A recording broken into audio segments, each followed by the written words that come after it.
Hi guys, this is Dr. G here, and in this video we are going to talk about some of the reactions that could be used for the oxidation of alkenes. Specifically, we are going to talk about the reactions called epoxidation or epoxide formation and hydroxylation. So both these processes, epoxidation and hydroxylation, is used to oxidize alkenes. So if you don't remember what is oxidation, oxidation can be defined in many different ways. Okay, oxidation can be defined in many different ways. Of course, oxidation is the direct opposite of reduction. So oxidation and reduction are directly opposite to each other. And in oxidation, electrons are lost. So loss of electrons are categorized as oxidation reactions. Okay, the reactions that loses electrons are oxidation. So reduction should be the direct opposite, right? So the reduction should be the direct opposite. So it will gain electrons. Okay, it will gain electrons. And in organic chemistry, we usually don't track what happens to electrons. Rather than tracking electrons, we prefer to track atoms like oxygen and hydrogen to identify oxidation and reduction. So basically, in oxidation, you can gain electrons. Okay, sorry, you can gain oxygens. You can gain oxygen atoms. If you gain oxygen atoms, or if you increase the number of bonds that you have between carbons and oxygens, that is considered to be oxidation. And in reduction, you lose oxygen atoms, or you can either lose oxygen atoms, or you can basically decrease the number of bonds that you have between uh, carbon and oxygen. Okay, and you can also track hydrogens to identify oxidation and reduction. You can also track hydrogens to identify oxidation and reduction. So during oxidation, you lose hydrogens. You lose hydrogens, and during reduction, you gain hydrogens. So specifically in this epoxidation and hydroxylation, it is more convenient to track what happens to oxygen. Okay, so we are going to track oxygen in order to identify oxidation. Okay, so basically, once again, in oxidation reactions, you either increase the number of oxygen atoms you have, or you simply increase the number of bonds you have between carbon and oxygen. Okay, keeping that in mind, let's go back to the lecture note. Okay, so in summary, we are trying to have more bonds between carbon and a more electronegative atom. Of course, negative atoms like oxygen, nitrogen, and maybe halogens, especially fluorine, chlorines. Okay, so when you are adding more bonds between carbon and very electronegative atoms like oxygen, nitrogen, and halogen, you can oxidize the compound. You can oxidize the carbon. And of course, in epoxidation and hydroxylation, we are adding oxygen. So it will be an oxidation type reaction. Okay. And the first reaction that we are going to talk about is oxidation of alkenes using peroxy acids.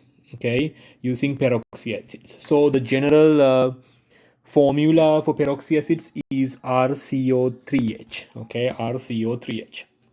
Keep that in mind. I mean, you might want to remember that. You already know that carboxylic acids are CO2H. I mean, RCO2H is what carboxylic acid is. I mean, these peroxy acids have one more oxygen. Okay, you have three oxygens. Keep that in mind. Okay, so I mean, I could in the exam I could give any R group attached to CO3H group. Okay, so here is your CO3H group. Okay, I could simply change this R group. Okay, here is your R group, but as long as you have the CO3H group, that is a peroxy acid. So in the first epoxidation reaction, what we are going to do is we are going to react alkenes with these peroxy acids. Okay, with these peroxy acids, you don't need anything else. You just simply need a peroxy acid and maybe a solvent. And in here, your textbook has identified uh, dichloromethane as a good solvent. Okay, so that we can use that. I mean, I don't really want to focus on the solvent, but of course, treat your alkene with a peroxy acid, and then what you get is a compound called epoxide. Okay, epoxide. So epoxides are actually cyclic ethers. Okay, epoxides are actually cyclic ethers. You might want to remember that. Epoxides are cyclic ethers. Okay, and they have this three-member ring structure. They have this three-member ring structure with two carbons and one oxygen. Two carbons and one oxygen. And also, if you further analyze this ring structure, you will see that uh, oxygen is only on one side. Okay, so this epoxide formation is actually a syn addition. This is actually a syn addition. Okay, it's a syn addition. So this reaction happens according to syn stereochemistry. That is something that you might want to remember. Okay, let's take another example. Okay, sometimes people get these reactions into their head easily if you can see a reaction happening. Okay, so let's use a let me use a different color. Let's use something like maybe black. Okay, I'm going to use a cyclopentene. Here is my cyclopentene, and then of course I need a double bond. Okay, so here's my double bond, and then let's say it has a substituent. Okay, it has a methyl substituent. Okay, this is my alkene, and for this alkene I'm going to use a peroxy acid. I'm going to treat it with a peroxy acid. So the general chemical formula for peroxy acid is RCO3H. Here is your peroxy acid, and then you could use a solvent. Okay, let's use dichloromethane. It doesn't really matter, to be honest, for this reaction at this stage. Okay, and then what you get is a peroxy acid. So this is what you started with. Pay attention to what I do. Okay, this is what you started with. I'm going to basically erase the double bond. I just erase the double bond, and remember, epoxide is the product that you are hoping to get, or you are going to get. So it is going to be a syn addition. So the oxygen is going to be blocking one side. Okay, so therefore I'm going to use a wedge, and I'm going to show the oxygen. Okay, so if I use a wedge to put the epoxide ring, make sure to use a dash line. Make sure to use a dash line to identify identify the CH3 group. Okay, so this is your epoxide. This right here is your epoxide. Okay, this right here is your epoxide. So it is a very straightforward reaction. You simply have to remember the reagents, and then it will give you an epoxide. Okay, it will give you an epoxide. So this is once again a this is an oxidation reaction. Why? Both sp2 hybridized carbons, they received an oxygen bond. They received a new bond to oxygen. Okay, so if you are adding more bonds to a more electronegative atom like oxygen, we consider this reaction as an oxidation reaction. So this is an oxidation reaction. Okay, so this is oxidation. Okay, this is oxidation. All right, so with that, let's go to the other slide. Okay, and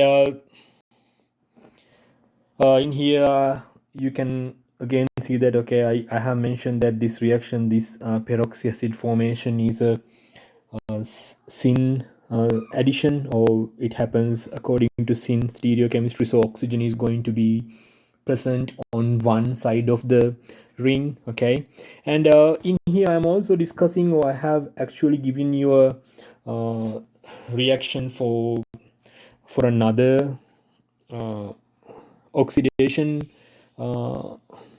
reaction. Okay, so in your textbook it doesn't discuss this reaction much, but basically, according to this reaction, you can treat a halohydrine. Okay, you can treat a halohydrine with any base. Okay, any strong base. Okay, you treat a halohydrine with a base to achieve an epoxide, or to gain, to synthesize an epoxide. So that is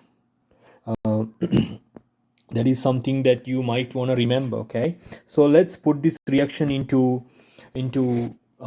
draw into a drawing. Okay, so what we need is a halohydrine. So in a previous video or in a previous lecture, I actually explained you how to make halohydrines. If you don't remember, okay, this is how you do it. You need an alkene. Okay, so let's take cyclopentene. We can actually have a substituent, so it will make things easy, okay, to understand or remember the reaction. Okay, so to form halohydrine, you need a halogen like chlorine or bromine. Let's use bromine. And also you also need water present in this reaction. Okay, so if this reaction will basically give you an OH in one carbon and then Br on the other carbon. Of course, Br will go to the rich carbon. Okay, Br will go to the rich carbon. This right here is your rich carbon. Okay, which means the carbon with more hydrogens. Okay, so here is your rich carbon, here is your poor carbon, right? So rich carbon will get the bromine, which is the electrophile in this reaction. Okay, which is the electrophile in this reaction. And then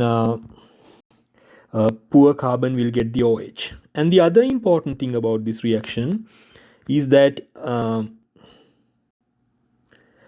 here's the OH, here is the CH3 group, and then if OH is on a wedge, the Br should be on a dash. Okay, Br should be on a dash. So this is an anti-addition.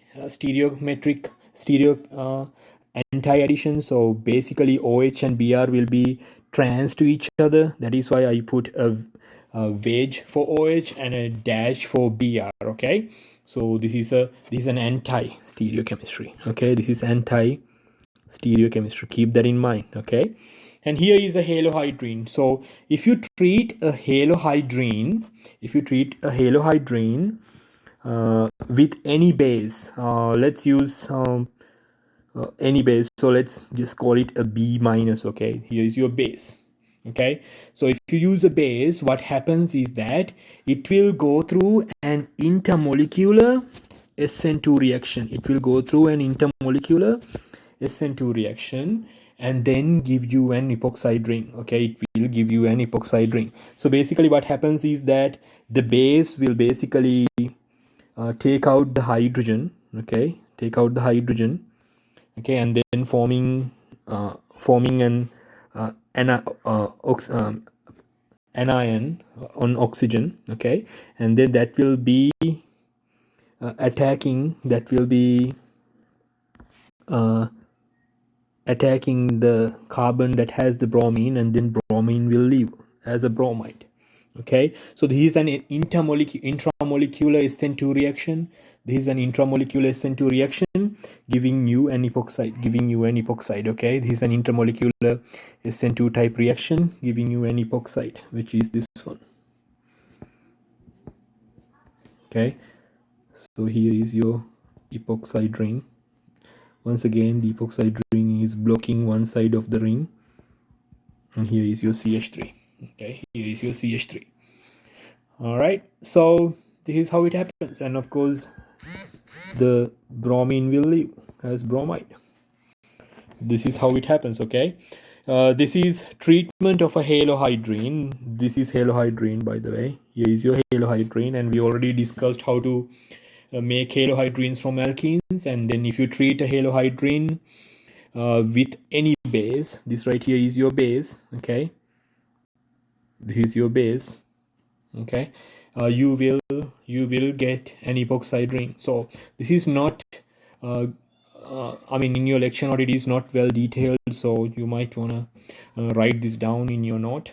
Okay, so we just learned two different reactions to synthesize synthesize epoxides. Okay, we just learned two different reactions to synthesize epoxides. The first reaction is, of course, treatment of alkenes. Treatment of alkenes with a peroxy acid, right? Peroxy acid. Second reaction is what?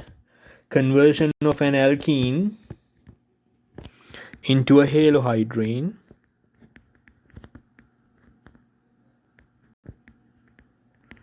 And then you add a base to it. If you add a base to it, then it will basically give you an epoxide. So remember these two reactions for epoxidation. Okay, remember these two reactions for epoxidation. It is very important. All right, so let's go to the next slide. And in here, what I'm going to do is I'm going to show you how to do hydroxylation reactions. Okay, hydroxylation is basically done on epoxides. Okay, so basically if you have an epoxide, okay, let me draw the epoxide that we generated in the previous discussion. Okay, so this is the epoxide that we made. Okay, and you treat an epoxide with a strong acid. Okay, so if you put some acid to an epoxide, it will basically open the epoxide ring, the three-member epoxide ring, and you will get a diol. Okay, a diol, or you can say it is a dialcohol. Basically you will get two OH groups on two adjacent carbons. Okay, you will get two OH groups on two adjacent carbons.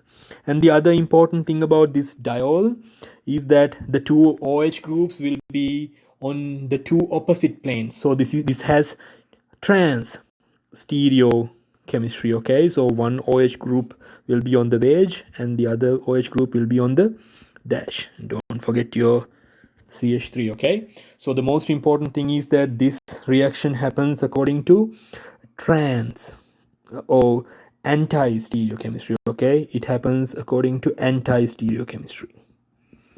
That is something important to know. Okay, so you will get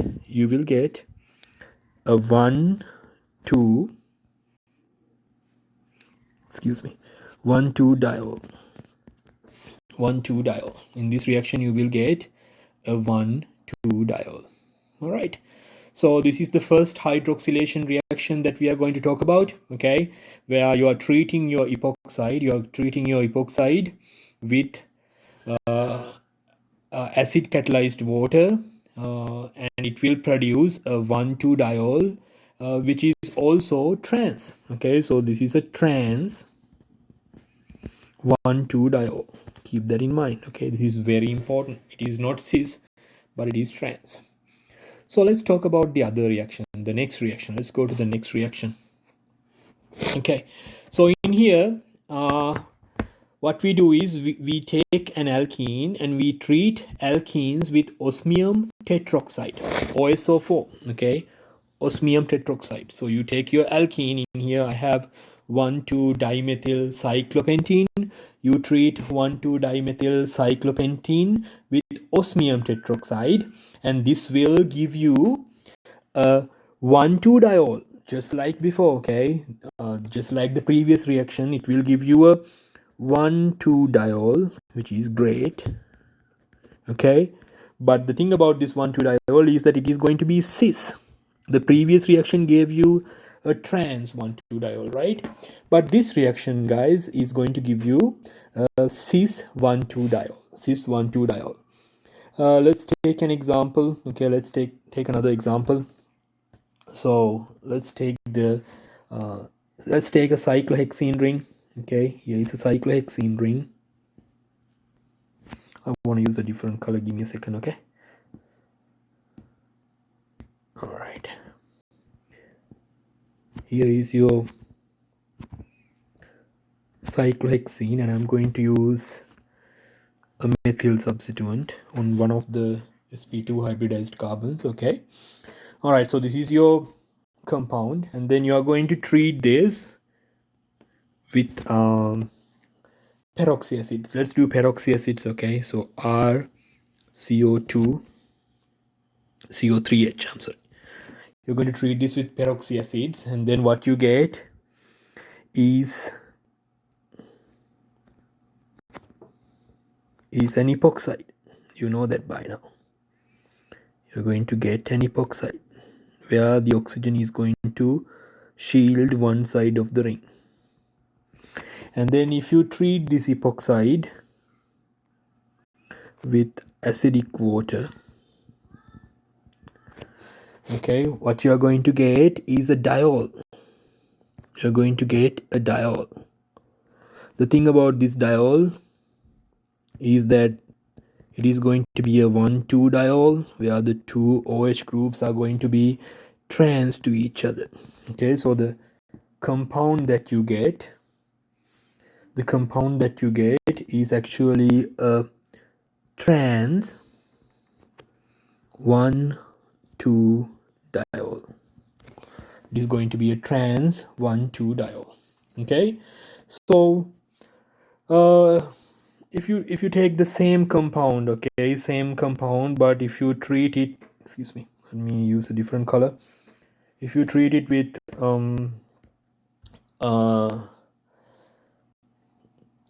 osmium tetroxide, if you treat it with osmium tetroxide, OSO4, osmium tetroxide, okay, what you are going to get, of course, the first step is osmium tetroxide, and the second step is sodium bisulfite. Okay, if you go through osmium tetroxide pathway, you are also going to get a diol. You're also going to get a diol. Okay, but the unique thing about this diol is that it is going to be a cis diol. It is going to be a cis diol. Okay, so in here what you have is a cis 1,2 diol. It's a cis 1,2 diol. Okay, so in summary, okay, here's what we have. So in summary, if you treat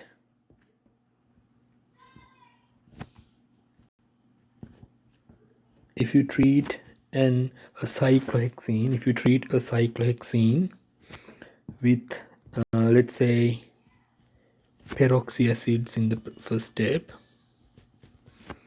and then acidic water, acidify it in the second step, what you're going to get is a diol, but it is going to be a trans diol.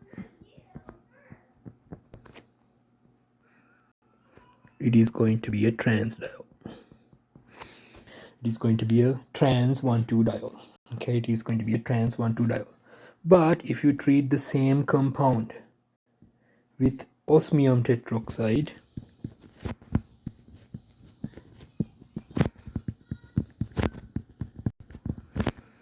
okay, if you treat it with osmium tetroxide, you are going to get a 1,2 diol. You're going to get a 1,2 diol. You are going to get a 1,2 diol, but it will be a cis 1,2 diol. So both OH groups are going to be cis to each other. So one is cis, the other one is trans. So this will be extremely important in your exam. Okay, this will be extremely important in your exam. All right, so with that, I'm going to conclude this video. Okay, conclude this video, but you can try this worked example by yourself. So if you are watching the video, pause now and then see if you could do this correctly without my help. Okay, all right, so this is your solution. Okay, so it will basically retain the cis stereochemistry and generate an epoxide. Okay, and with that, I'm going to conclude this video. You guys have a good day. Okay, all right, take care.